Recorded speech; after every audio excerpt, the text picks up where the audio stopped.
مولاي صل وسلم دائما ابدا على حبيبك خير الخلق كلهم بندہ پروردگارم امت احمد نبی دوست دار چار یارم تابع اولاد علی مذہب حنفیہ دارم ملت حضرت خلیل خاک پائے غوث العظم زیر سایہ ہر ولی۔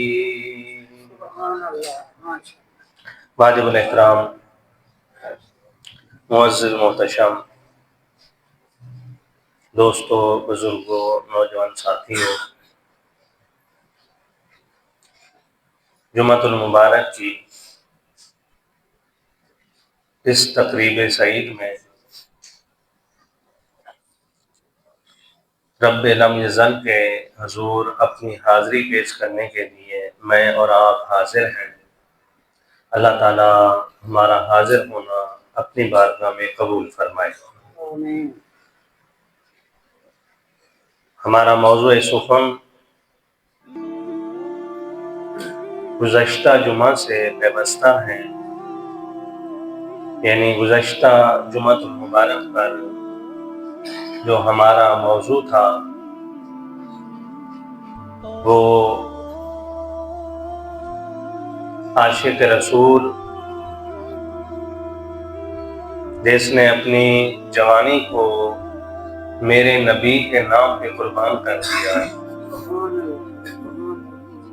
اس مرد قلندر، اس غازی، اس عاشق کے نام پہ ہے جس نے اس امت کے جوانوں کو ایک نیا جذبہ دیا۔ میری مراد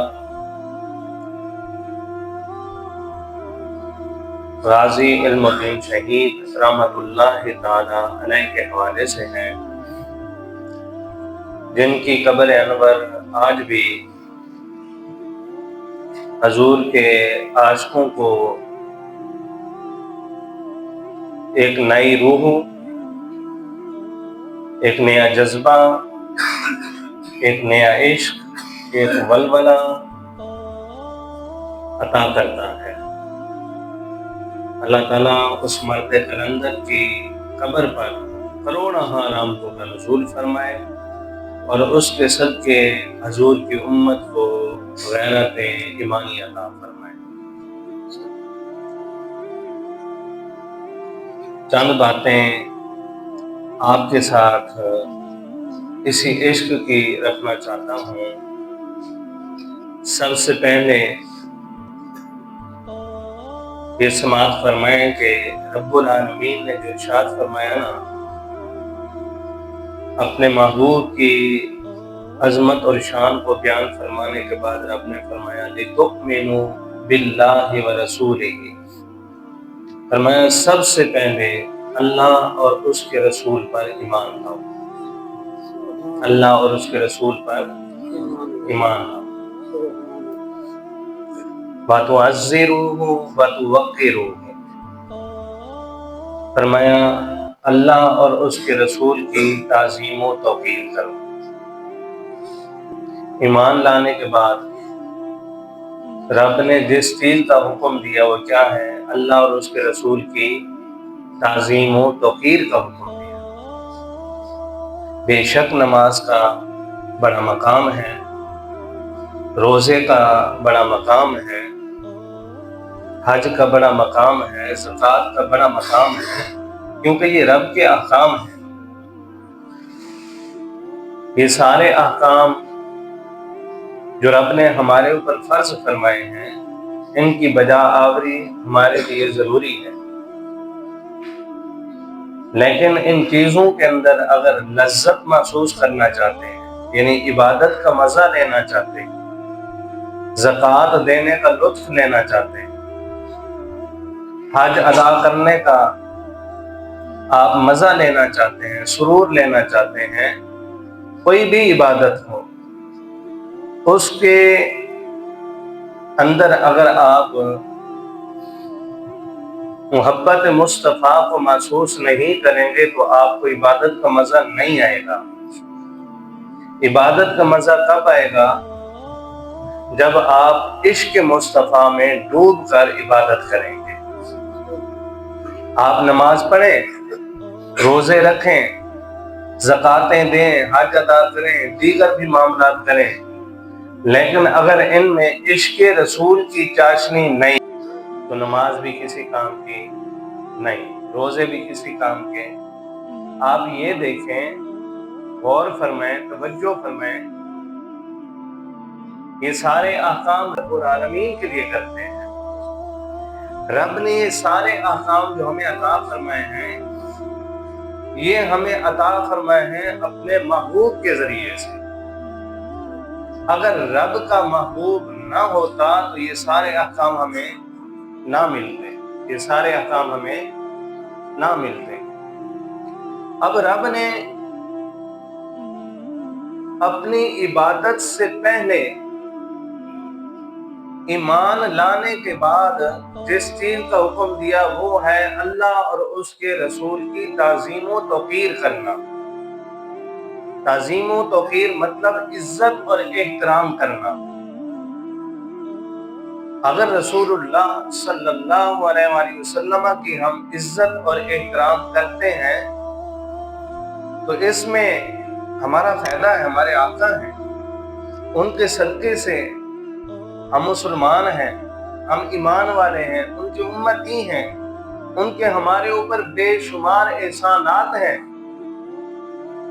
اور امتی بھی اگر اپنے آقا کی عزت احترام نہیں کرے گا تو پھر کون کرے گا؟ اللہ رب العالمین نے قرآن پاک میں بھی ارشاد فرمایا، اسی طرح میرے آقا صلی اللہ علیہ وسلم نے بھی ارشاد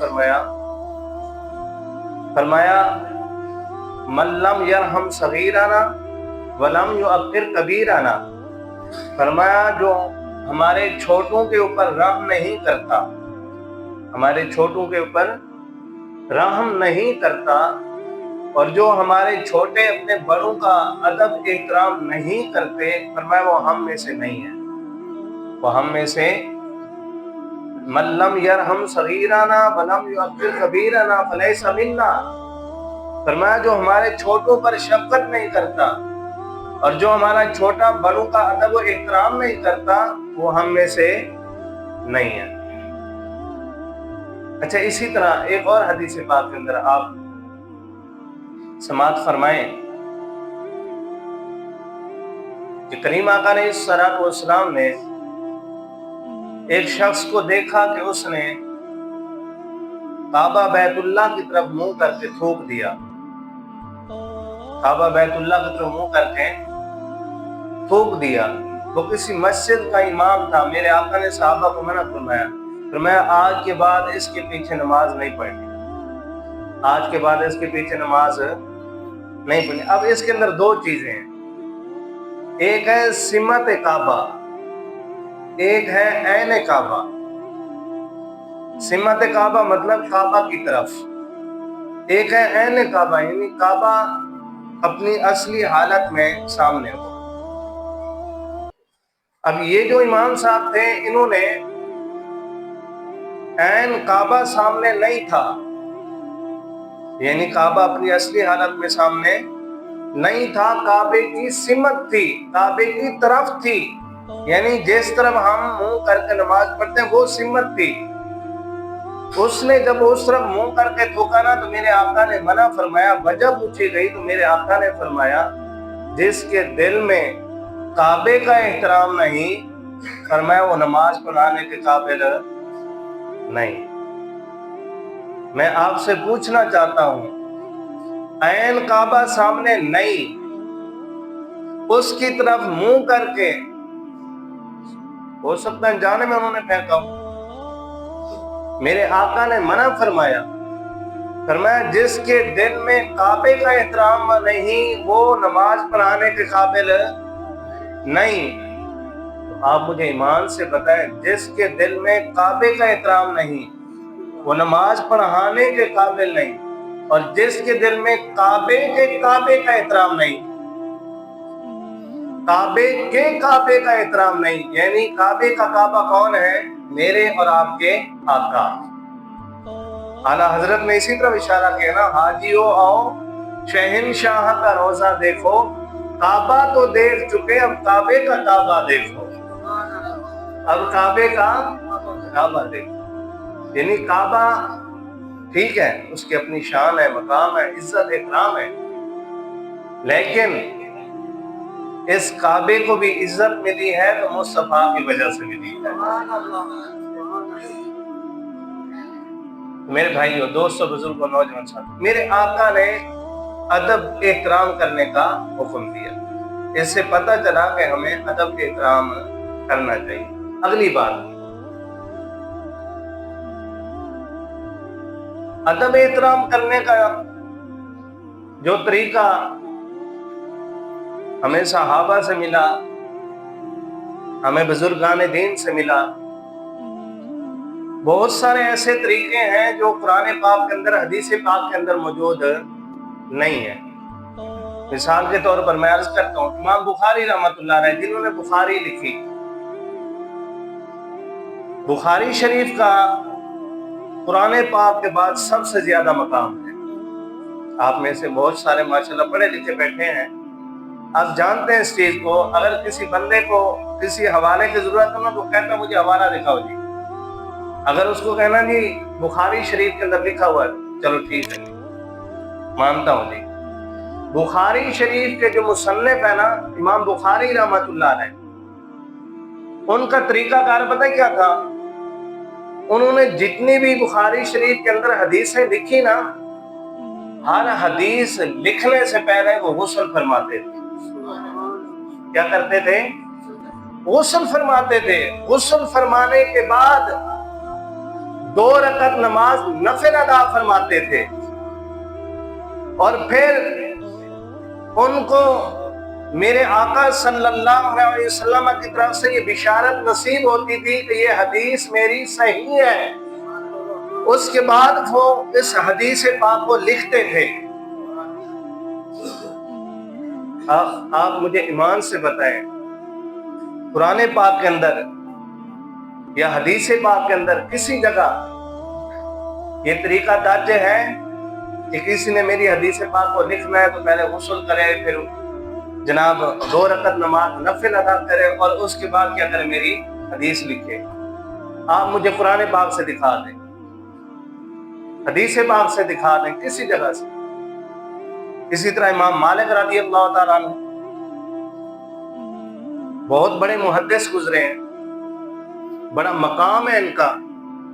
انہوں نے باقاعدہ ایک منبر تیار کروا کے رکھا ہوا تھا، جب میرے آقا کا فرمان بیان کرتے اس سے پہلے لوبان سلگاتے، یہ جسے آپ اگربتی وغیرہ کہتے ہیں نا، لوبان اسی طرح کا لوبان سلگاتے، ہر طرف جب خوشبو پھیل جاتی، اچھا لباس پہنتے، منبر رسول کے اوپر بیٹھ کر باقاعدہ جو انہوں نے اس کام کے لیے تیار کروایا تھا، وہ پھر میرے آقا کا فرمان لوگوں کو سناتے۔ یہ امام مالک رضی اللہ عنہ، ادب اتنا تھا۔ ایک شخص نے چلتے چلتے امام مالک رضی اللہ عنہ سے کہا، مجھے آقا علیہ الصلوۃ والسلام کی ایک حدیث سنا دیں یا یہ مسئلہ بتا دیں۔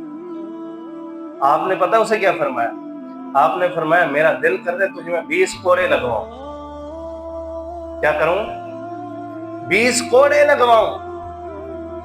ہمارے بھی یہاں سسٹم ہے، ہم جا رہے ہوتے ہیں، کہیں آ رہے ہوتے ہیں، لوگ ہمیں راستے میں روک دیتے ہیں، مولوی صاحب مسئلہ تے جا سے اتر آیا، مولوی صاحب مسئلہ تے دسنا جا، یعنی چلو کبھی مجبوری ہو پھر تو بندہ بتا دیتا ہے، لیکن مسئلہ پوچھنا ہے تو آپ کو مسجد میں آنا چاہیے نا یار، مسجد میں آنا چاہیے نا، یہ تو نہیں چلتے پھرتے۔ اب وہ بندہ حیران ہوا کہ یار میں نے تو اس امام صاحب سے یہ پوچھا ہے، مسئلہ پوچھا ہے، ان سے حدیث پاک کی درخواست کی ہے، یہ مجھے کہہ رہے ہیں کہ 20 کوڑے لگواؤں۔ فرمایا ہاں، بتانا یہ چاہتا ہوں، یہ بات میں نے اس لیے کی ہے کہ میرے نبی کا فرمان، میرے نبی کا جو فرمان ہے وہ ایسا نہیں کہ چلتے پھرتے تجھے بتایا جائے۔ میرے نبی کا فرمان سننا ہے تو آ، میں لبان لگاؤں، لبان سلگاؤں، خوشبو لگاؤں، اچھا لباس پہنوں، باوضو ہو جاؤں، اس کے بعد منبر پہ بیٹھ کر تمہیں اپنے نبی کا فرمان سناؤں۔ یہ ادب تھا۔ اب کچھ لوگ پتہ کیا کرتے ہیں، وہ ادب کو جو ہے نا شرک کے دائرے میں لے جاتے ہیں۔ تعظیم اور شرک میں فرق ہے۔ تعظیم اور چیز ہے، ادب اور چیز ہے، شرک اور چیز ہے۔ سید اعلیٰ حضرت رحمت اللہ علیہ نے اسی طرح اشارہ فرمایا، شرک ٹھہرے جس میں تعظیم حبیب، شرک ٹھہرے جس میں تعظیم حبیب، اس برے مذہب پہ لعنت کیجیے، اس برے مذہب پہ لعنت کیجیے۔ یعنی آقا کی تعظیم کرنے کا یہ طریقہ جو امام مالک رضی اللہ تعالیٰ عنہ بیان فرما رہے ہیں، آپ مجھے دکھا دیں کسی قرآن پاک کی آیت کے اندر۔ حکم ضرور ہے میرے نبی کا ادب کرو، احترام کرو، لیکن یہ جو امام مالک نے، امام بخاری نے جو طریقہ اپنایا، مجھے آپ کسی حدیث پاک میں دکھا دیں۔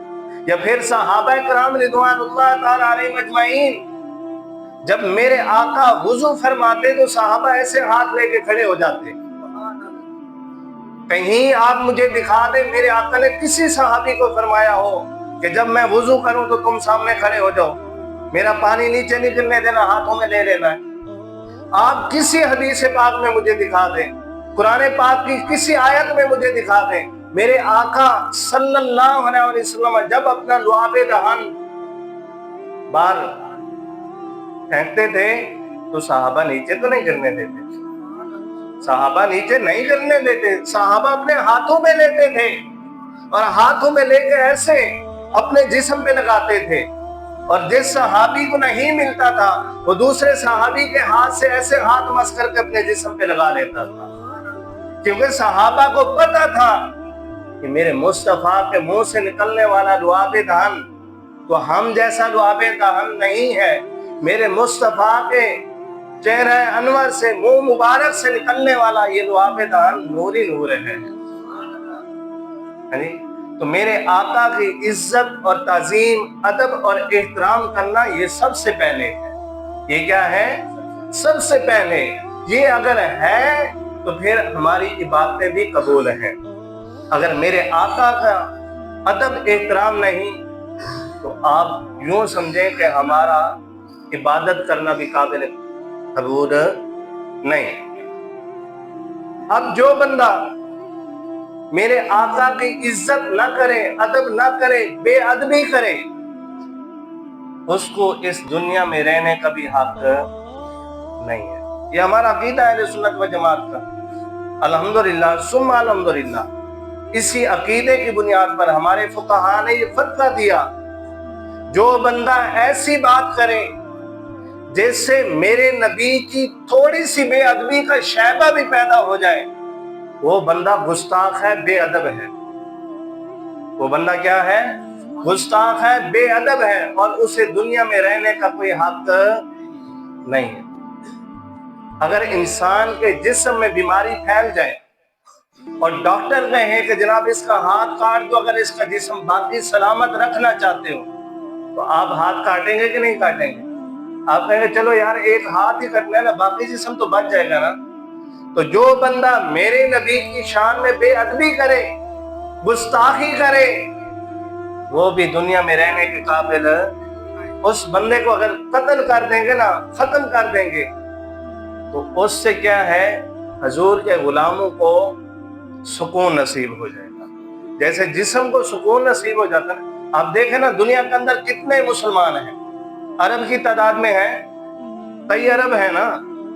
اگر کوئی بندہ میرے نبی کی شان میں بے ادبی کرے تو مسلمانوں کی دل آزاری ہوئی کہ نہ ہوئی؟ ہوئی نا جناب۔ تو اب اس بندے کو دنیا میں رہنے کا کوئی حق نہیں۔ یہی چیز تھی غازی علم الدین شہید رحمت اللہ علیہ کے سامنے، تو وہ راجپال جو پبلشر تھا نا، اس نے کتاب لکھوائی تھی میرے نبی کی بے ادبی کرنے کے لیے، وہ چھاپتا تھا کتابیں، اور جس بدبخت نے وہ بنائی تھی، لکھی تھی، وہ ہاتھوں سے وہ بھی بناتا تھا، وہ جو آج کل بھی بناتے ہیں جی، آئی سمجھ؟ تو وہ بھی بناتا تھا، میں اس کا نام نہیں لیتا، کتاب کا نام بھی نہیں لیا میں نے آپ سے۔ تو اس وقت پھر یہ غازی علم الدین شہید رحمت اللہ علیہ، جب ان کو یہ پتہ چلا کہ ایسے گستاخی ہو رہی تھی، میں نے آپ کو پچھلی جمعۃ المبارک پر بتایا کہ غازی صاحب رحمت اللہ علیہ پھر اپنے آپ کو جھنجھوڑتے تھے۔ جب پتہ چلا نا کہ ایسا ہوا ہے، کہتے تھے توف ہے تیری جوانی پہ، تیری جوانی پہ توف ہے، تیرے نبی کی شان میں بے ادبی ہو گئی اور تو زندہ پھرتا ہے۔ غازی صاحب رحمت اللہ علیہ پھر آپ گئے، آپ نے اس کو قتل کیا۔ غازی صاحب رحمت اللہ علیہ کے لیے پھر باقاعدہ آپ کے دفاع کے لیے کمیٹی بنائی گئی، علامہ اقبال رحمت اللہ علیہ کی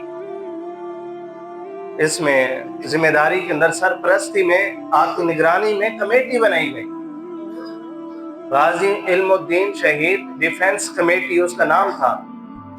کچھ لوگوں نے کہا کہ کمیٹی نہیں بنانی چاہیے،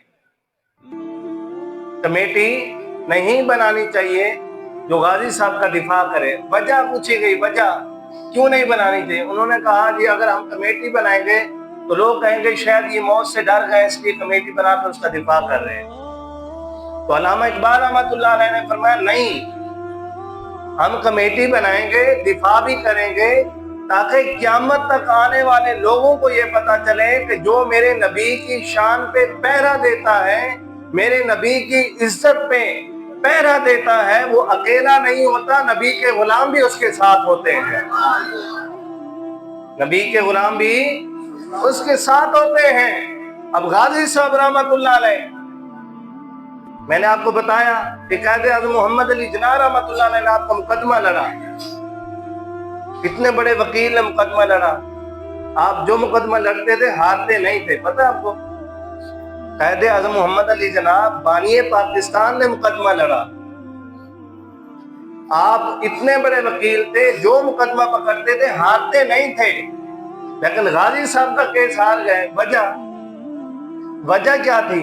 غازی صاحب نے خود قبول فرمایا تھا میں نے قتل کیا ہے، اعتراف جرم آپ نے کیا تھا، آپ نے فرمایا میں نے کون سا گناہ کیا ہے، ایک گستاخ رسول کو قتل کر کے میں نے مسلمانوں کے دل کو سکون عطا کر دیا ہے۔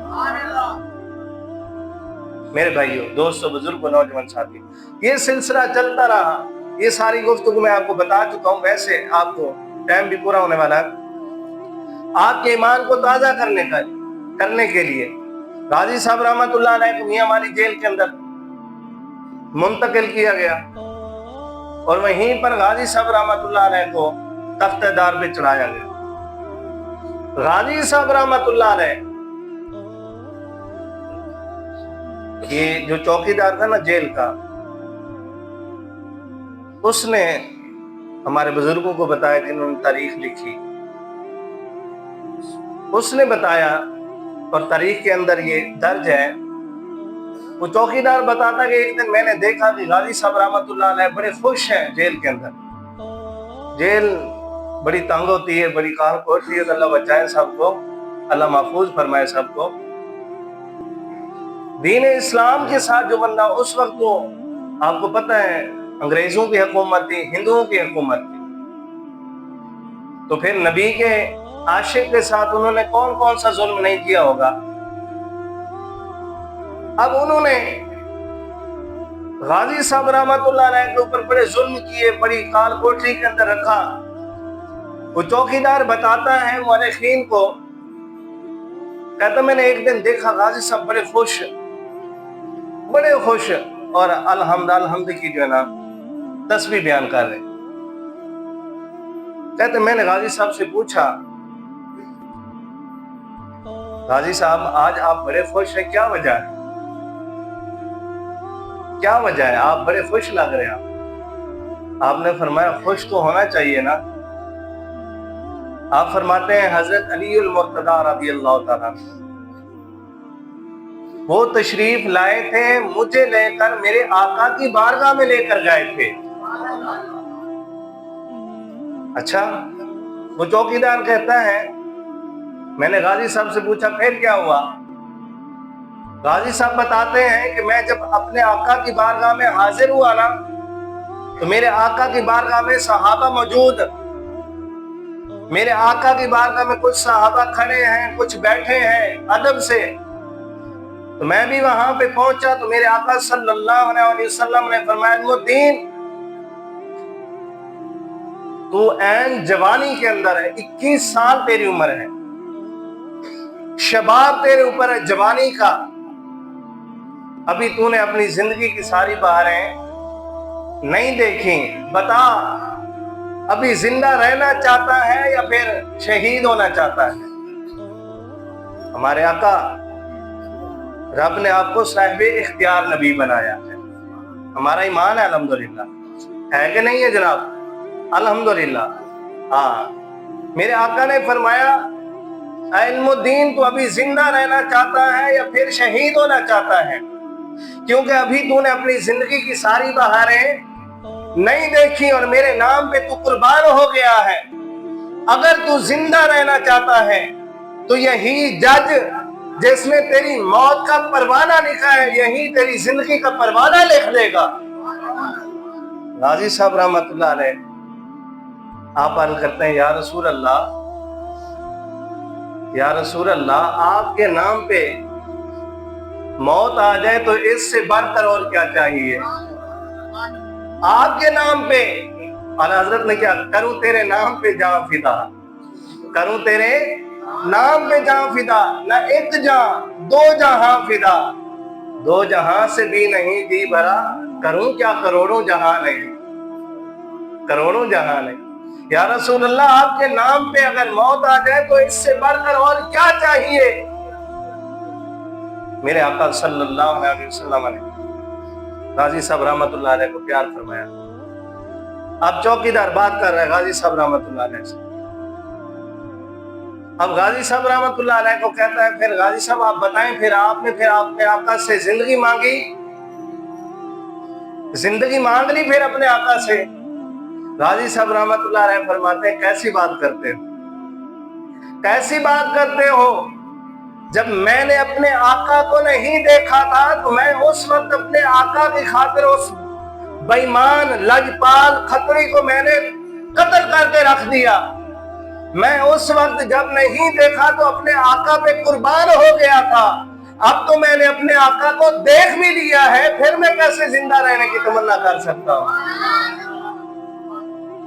پھر میں کیسے زندہ؟ وہ کسی نے کہا تھا ہر کوئی فدا ہے بن دیکھے، دیدار کا عالم کیا ہوگا. ہاں دیدار کا عالم کیا ہوگا. کہا اب تو دیکھ بھی لیا ہے، اب زندہ رہنے کی تمنا نہیں ہے. غازی صاحب جیل کے اندر بڑے خوش تھے، خوش تھے. آپ کو پتہ ہے جیل کی غذائیں جو ہوتی ہیں وہ اچھی نہیں ہوتی. جیل کے اندر جا کے بندہ کمزور ہو جاتا ہے، اور خاص طور پہ جو پھانسی کا وہ ہونا قیدی، وہ روز مرتا ہے، روز مرتا ہے. اسے پتا ہے فلاں دن مجھے جیل ہو جانی ہے، روز مرتا ہے، وہ جیتا نہیں، کمزور ہوتا ہے روز بروز. لیکن آپ تاریخ کے اوراق اٹھا کے دیکھیں، آپ کو تاریخ بتائے گی کہ غازی صاحب رحمت اللہ علیہ کا جب وزن کیا گیا تو غازی صاحب کا وزن بڑھ چکا تھا، کم نہیں ہوا تھا. پوچھا گیا وزن کیوں بڑھ گیا ہے؟ یہ تو خوشی کی وجہ سے بڑھتا ہے. ڈاکٹر نے بھی بتایا کہ بندہ بالکل فٹ ہے، اسے کوئی غم نہیں، کوئی کمی نہیں، کوئی پریشانی نہیں، یہ بندہ خوش ہے، اس کا دل بھی ٹھیک ہے، دماغ بھی ٹھیک ہے، وزن بھی اس کا بڑھ گیا. پوچھا گیا وزن کیوں بڑھا؟ فرمایا روز اللہ کے ولی ملنے کے لیے آ رہے ہیں، کبھی علی المرتضی آ رہے ہیں، کبھی موسیٰ کلیم اللہ آ رہے ہیں. میں خوش نہ ہوں تو اور کیا ہو جاؤں میں، کیا کروں میں؟ وفات سے 4 دن پہلے، صرف 4 دن پہلے حضرت موسیٰ کلیم اللہ غازی صاحب رحمت اللہ علیہ سے ملاقات کرنے کے لیے آئے. یار کیسا مقدر ہے یار، ہیں جی کیسا مقدر ہے. غازی صاحب رحمت اللہ علیہ سے ملاقات کرنے کے لیے جیل میں تشریف لائے، عرض گزار ہوئے، سلام دعا ادب احترام کے بعد